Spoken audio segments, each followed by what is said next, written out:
ganun na hindi na ma-execute yung plan nila ng mabilisan. I mean, well, merong glorious pathway, meron na makaka-follow up din naman yung mga members ng Cage Stars nung draft nila nung una. Ano kaya yung mga pwede nilang i-fix doon sa draft nila papasok ng game 2? Yeah, they just need to make sure they need I feel like it wasn't the draft.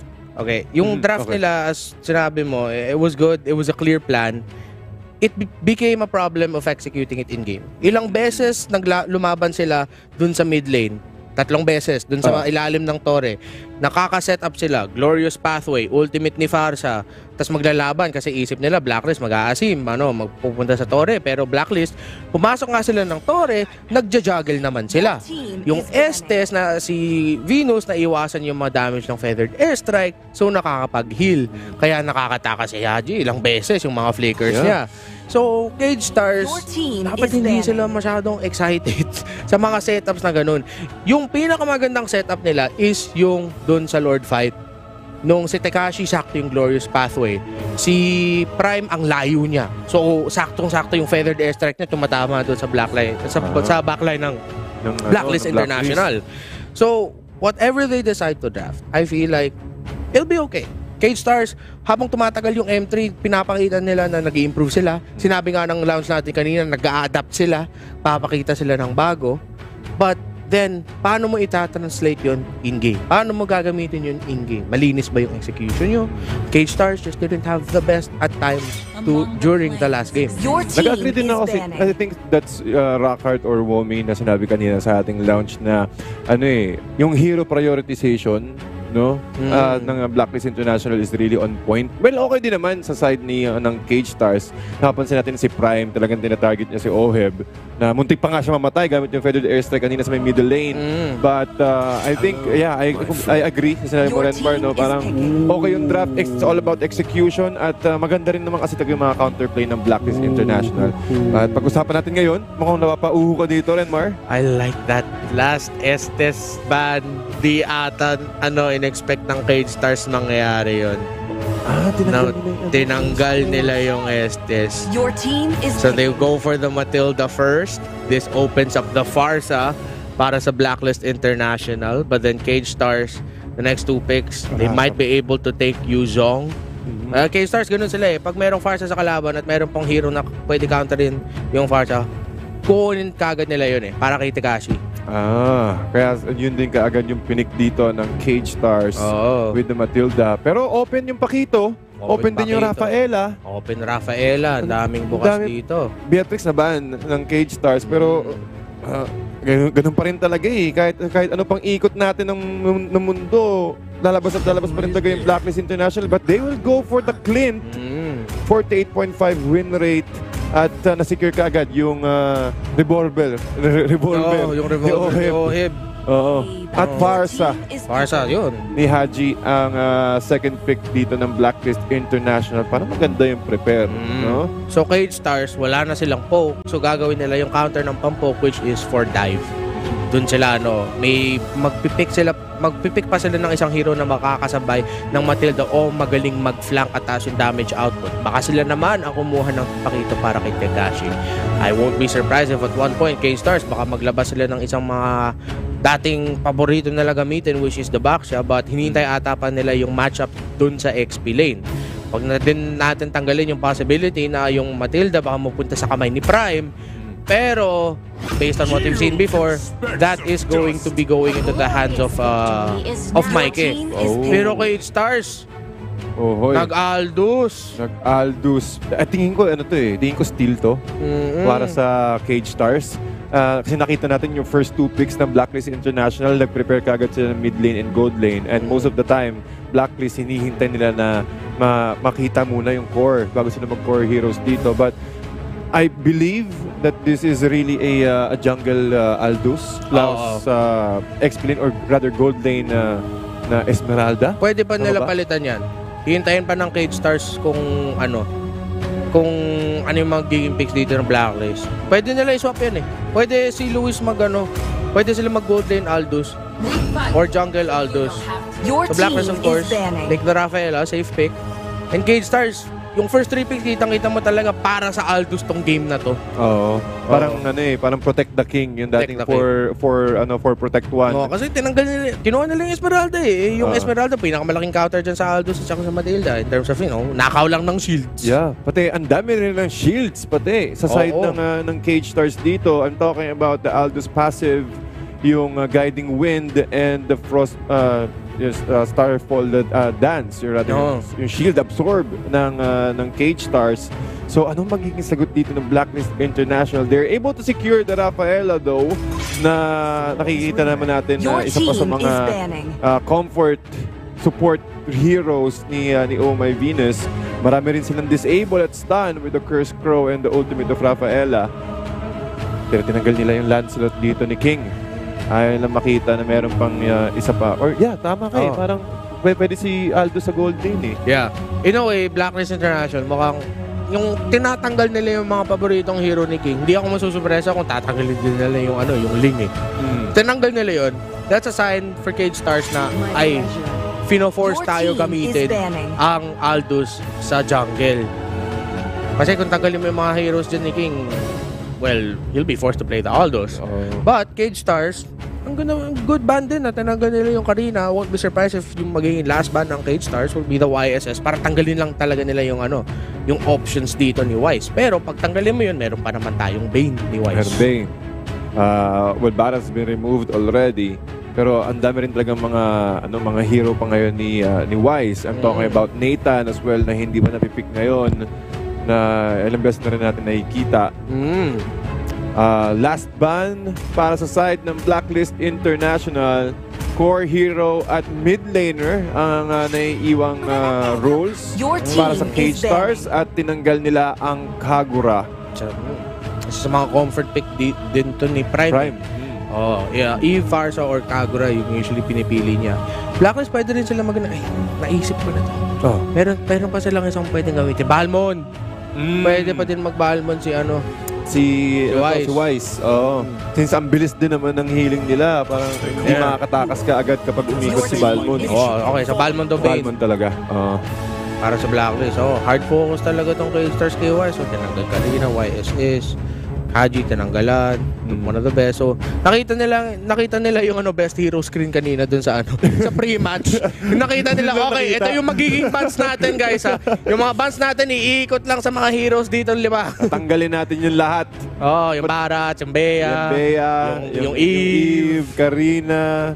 Siyempre, yung Yi Sun Shin special. Pero nabigyan na rin kasi sila ng YSS eh. So, respect na rin para sa side ng Cage Stars. And I think that's a Nathan. Pakito. Pakito kagad. And this is the off-lane Pakito or XP lane Pakito rather ni Edward. Active na naman si Edward Balboa. At ang hinihintay natin is or possibly na Pakito Wise? Question mark? What if? What if? Since nakita natin way back nung nasa MPL Season 8 tayo, itong debut ng Rafaela Pakito na core is really strong. At pwede yung i-melt ka agad yung mga or ma-pierce through ka agad sa shield na binibigyan ng Cage Stars. So Ling expected at saka Loyi. So yung plano dito ng Cage Stars, Ling will help control the tempo early to mid game. Kasi magiging magiging greedy na side lanes sa Cage Stars. Ito yung problema nila. Gold lane Aldous or XP lane Aldous, pero it'll be weird to see that. Yung XP lane Aldous, but it happens from teams outside. Way back season 3 yata. At saka naman yung Esmeralda. So kailangan dalawa nila ng item. Although Esmeralda, kahit bigyan mo lang sila ng Enchanted Talisman, masaya na yun eh. Yung Aldous talaga, those are two side laners that are more farm focused, need a little bit more items to be really effective. So Blacklist International, they can, with this last pick here, which might just be a Balmond or a Bane, pili ko talaga Bane eh. Counter-engage. Pwede nila bilisan talaga yung tempo na hindi abot sa point na. Perfect. Diba? Renmar the Reptar with the guess. And that is the last hero sa side ng Blacklist International. Ang dami nilang AoE, Renmar. And meron din silang pang counter-engage kung sakaling haharabas ang Cage Stars dito sa game number 2 with a deadly catch. Pang knock-up na rin for them to get that disable and cancel sa mga skills ng Cage Stars. Coach Bonchan, again, maraming salamat sa pagtulong sa ating mga kampyon ng Pilipinas as we head into the Warp Portal ng M3 World Championships. Oh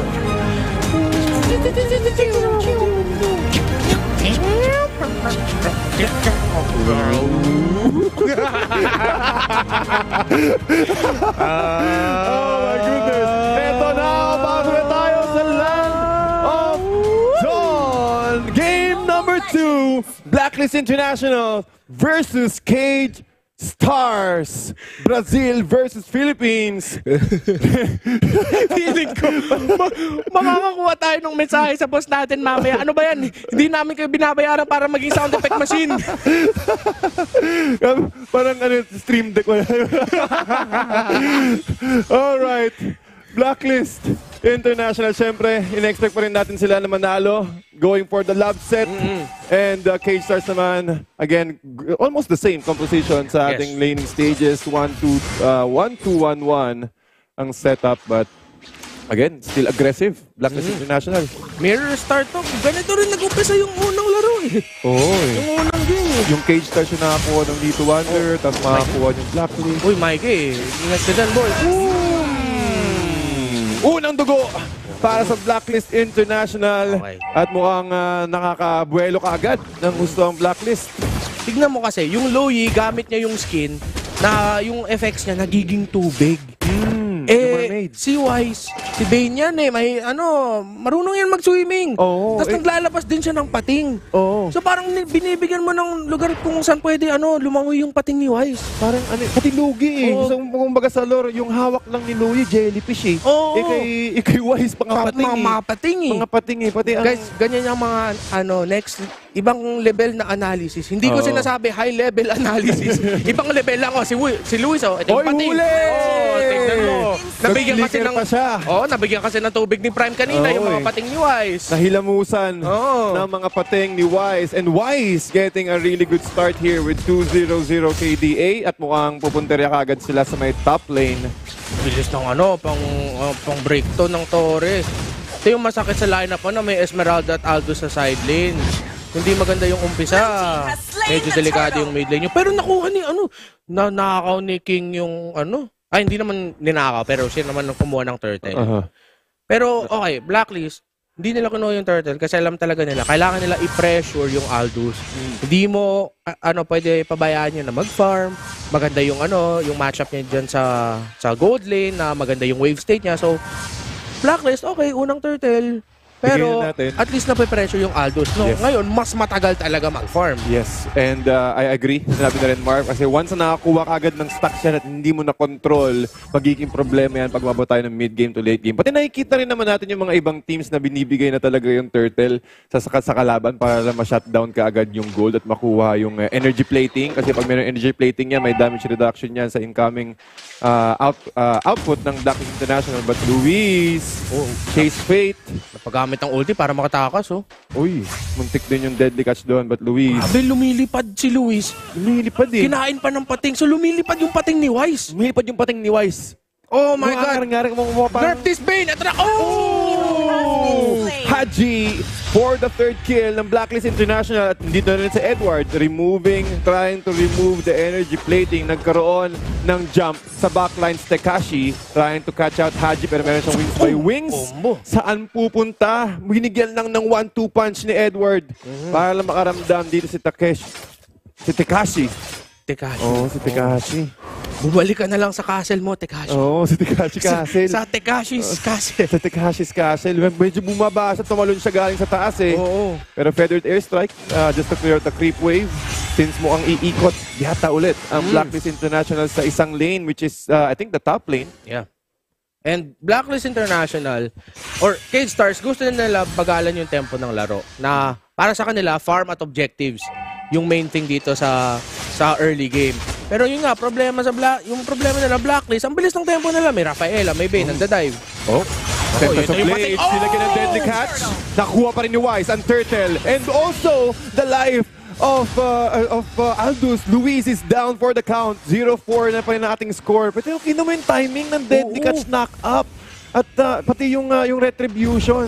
Isa sa mga pinamalupit na retribution flickers or junglers, si Wise. At kita natin kaagad, no chance na makakuha or ma-steal dito ng Cage Stars ang Turtle. Pero Renmar, mukhang after ng isang objective, biglang kalma ulit. Parang naging paro yun, no? Hindi naging aggressive. Oh, ito, agresibo to. Ayun, Ano? Sabi ni nahuli. Wise, anong kalmado, Kuya TDC? Nagtago lang pala. Hanap ako Ano? dito. Silent killer. Oh, silent killer. Ito, walang pating dito si Wise, so baka makadepensa Blue si King. team turret has been Si destroyed. King. Si Edward, trabaho lang. Trabaho lang. Oh, sorry muna. Oh, yun, sakit! 60% yung bahawas. Pati si Omay Venus, kita mo nakatakas pa nga. Parang ang ginawa lang ng Blacklist International, bumili lang sila ng, oy! Grabe si Edward. Ang haba ng kamay ni Edward, no? Si Mr. Fantastic to si Mr. Edward. Fantastic. Nananapak ng tao nasa pader. Nasa pader. Ganun kataas. Siyang tumalon. Naabutan. Parang kung meron jumping, kung meron jumping kick, meron din jumping punch. Jumping punch. Ewan, may akyat pader dito May ah. akyat pader gang. Alis ka sa pader ko. Hindi mo yan pader. Hindi mo pader yan. Amin yan. Unti-unti namin kukunin ang teritoryo ng Cage Stars as they're trying to knock on Tier 1 doors. Mukhang ready rin naman ang Cage Stars. 4 na members. Yung backline, no? Oho.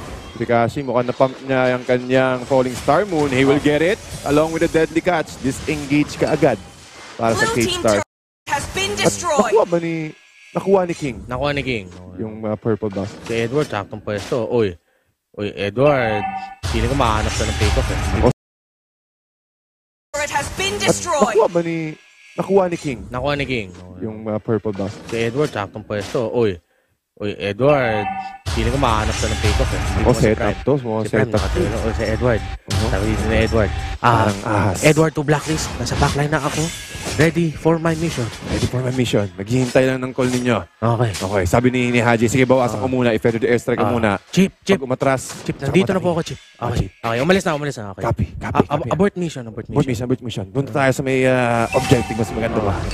Pagong. Buhayin pagong. Hop. Pero si Tekashi, alam nilang nandun si Tekashi. And look at the position of Wise now. Trying to get the Deadly Catch. Another retribution takedown para sa Blacklist International. At mukhang ramdam ko, Renmar, walang kabayas-bayas. Lab set to eh. Oo. Nakita na natin to.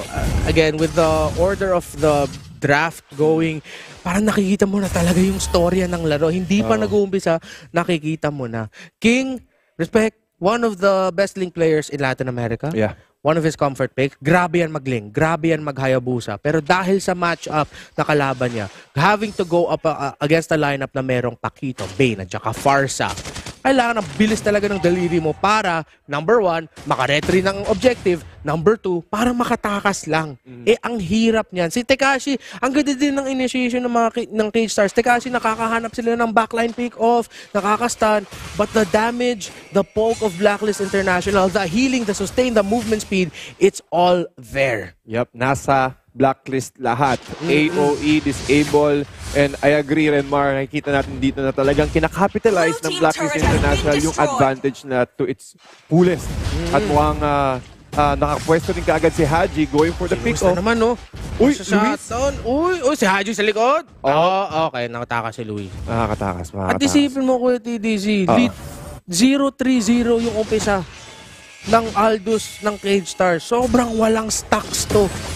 Nakokontrol kasi kaagad eh. Oo. Deadly Catch. Si King, sumasalubong with a soul chase. Ay, And magiging target. Si Wise, mukhang na-isolate dito. Pero merong feathered airstrike. Si King, hindi aabutan ng... I think this is a sandwich play. Naipit si Luis sa gitna. Hindi siya makakatakas. Uli na naman si Wise. At mukhang makakuha pa ng isa. Blacklist. May diversion play ba? Hindi. Pero Cage Stars going forward, re-engage. Ibababa ni Esmeralda ang kanyang kamay. Hindi natutuloy yung Falling Star Moon. Ano nangyari doon, men? Si Luis inisip niya, kailangan ko ng stocks. Tignan ko tong Paquito na to. Sabag to sa akin. Biglang na sidestep lang ni Edward. Sinidestep eh. What a sidestep by Edward. Naiwasan niya yung stun ng Aldos. Naiwasan niya yung yung suntok. Pagkatapos nung na-split ng Blacklist International, sakto-sakto, naiwan si Lewis dun sa backline. Yung mga ibang miyembro ng Cage Stars, wala pa sila masyadong items. Hindi sila makakalaban na maayos kontra sa Blacklist. Naiwan na lang ang Aldos ng Cage Stars. Anong nangyari dun? Kita mo yung ginawa ni King dun? Oo. Ginawa niya, ginamit niya yung Tempest of Blades para makuha Yung crab. Yung crab. Pero mukhang naipit siya dito. Oy! Saan pupunta ang Cage Stars? Dalawang beses ito Tingin ko medyo nagkakaroon ng lituhan sa base eh. Si Luis, sinubukan niya pumunta sa taas sa base ng Blacklist eh. So, si King. sobrang wala na sa tempo ang Cage Stars. Nawawala na sila.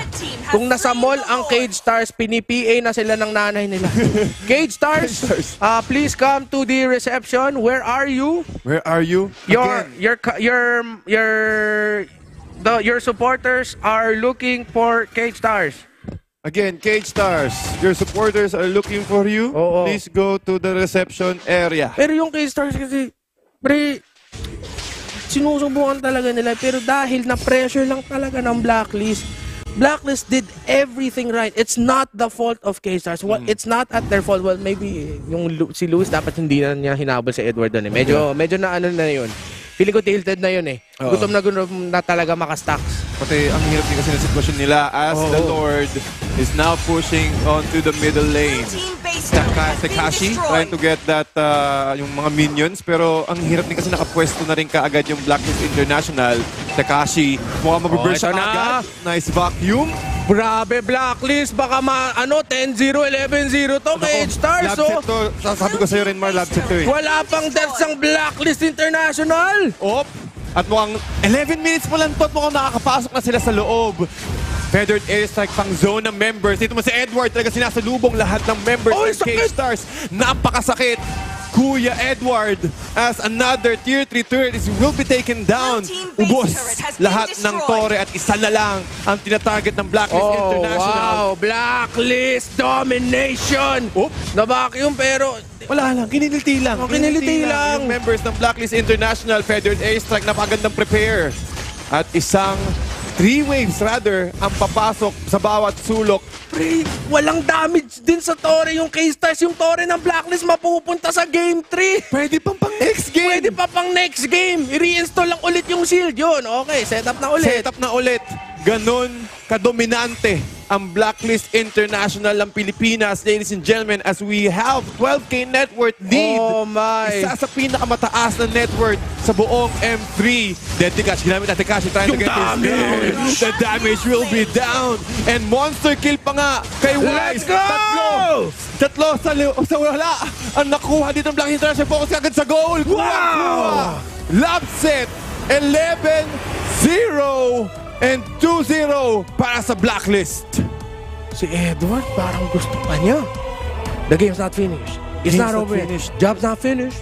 Job's not Tingin ko finished. talaga nakakalakas talaga to eh. Oo, yung headband. yung headband, Pangklase pre. yung headband. Oo eh. My goodness. Cage Stars. A team that throughout M3 nakita nila ang improvement natin. Nakita natin ang improvement nila. Tinalo nila ang Onyx Indonesia. Improving on the drafts. Improving on the execution.